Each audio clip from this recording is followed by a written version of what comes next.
think this is the 5th time in the last 6 tournaments where you're back at a venue where you've won.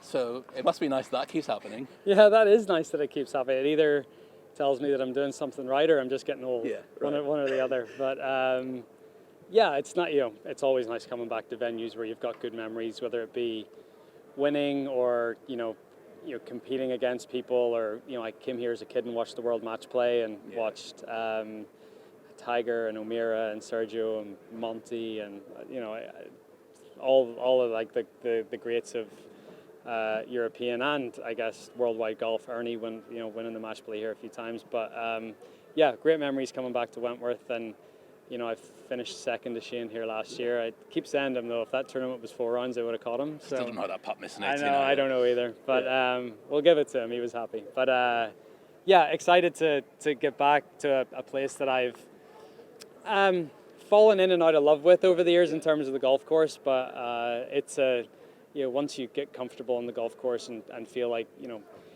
it sort of just makes you play it a certain way. And once you accept that, you can do well. Huge week in its own right, obviously, but people naturally thinking 2 weeks down the line. All 12 of you in the field this week, all 12 of you were out in Rome on Monday. Just how much fun was that? How beneficial was that? I'm getting told about stories being told in the evening and everyone just having a great time in each other's company. Yeah, I think all of the above it was a lot of fun. I think it was really beneficial. I came back from the trip thinking like, I can't believe we haven't done that before. Right. It was really worthwhile, and I thought everyone, it was very natural, even some of the, younger rookies, and it was just, we got to know each other a little bit better during the course of those couple of days. And I think everyone landed back here in London yesterday. Just really excited about the possibilities with this group going forward. You mentioned earlier how you're getting older, and I tease you about how you're greying at the temples these days as well. But, you've played on Ryder Cup teams with the captain, with 4 of the vice captains. This is your 7th Ryder Cup. Do you feel like kind of one of the senior statesmen of the team, that you've got to take the rookies sort of under your wing a bit? A little bit. I mean, I'm certainly one of the elder statesmen. I'm the 3rd oldest on the team. I've either played with or been captained by every single person as part of, which is amazing. I think there's a great continuity within the group. But the last thing that I want is a rookie that week feel like they're still looking up to me. I want them to just look across at me and feel like they're my equal. And hopefully I do the right things in terms of making them feel that way. But I certainly don't want any of the team looking up to me in any way. I maybe want to try to set an example by doing the right things and just being a professional and doing the things that you should do. But I think the days are gone where guys want to be taken under your wing. They just want to feel like they're your equal, and that's hopefully how I make them feel.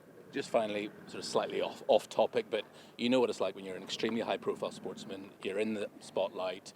Everyone on Twitter has an opinion these days. Harry Maguire is going through a tough time at the moment, and it feels he's always been put in the line of fire.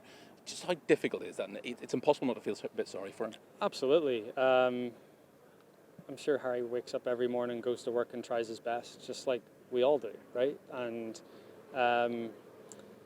when your life and your career laid bare like that, and everyone sees you could make 20 great passes in a game, and the one pass that didn't go quite right is the one that everyone's going to concentrate on. And that's just it's a tough world that we live in, but it's unfortunately it's part of our job and being in that public spotlight, and we get well rewarded for being in that public spotlight. But you have to deal with it whatever way you can. Like, I certainly don't go on look at the comments on Twitter because it would make me a basket case, and that's the way it is. I do things that shield me from that, and it certainly protects my mental health. And I think more and more sports people are getting to the point where they're doing the same thing.